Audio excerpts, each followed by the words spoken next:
ગોંડલ શહેર બક્ષીપંચ કાર્યાલય દ્વારા શ્રમિક કાર્ડ વિતરણ શરૂ કરાતા એક જ દિવસમાં 5000થી વધુ લાભાર્થીઓએ લાભ લીધો હતો। શ્રમિક કાર્ડ વિતરણ હજુ આગામી 10 તારીખ સુધી ચાલનાર હોવાથી વધુમાં વધુ જરૂરિયાતમંદ લોકો તેનો લાભ લઈ શકે તેવું જણાવ્યું છે। શહેરની મધ્યમાં ટાઉન હોલ પાસે આવેલ બક્ષીપંચ કાર્યાલય ખાતે સમાજના પ્રમુખ ચંદુભાઈ ડાભી તેમજ ભૂપતભાઈ ડાભીના માર્ગદર્શન હેઠળ શ્રમિક કાર્ડ વિતરણ કાર્ય શરૂ કરવામાં આવ્યું હતું।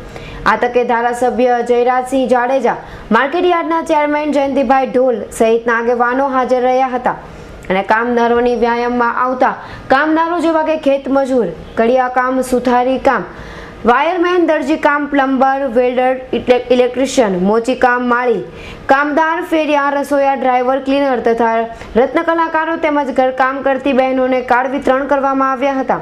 માત્ર એક જ દિવસમાં 5000થી વધુ લાભાર્થીઓએ તેનો લાભ લીધો હતો।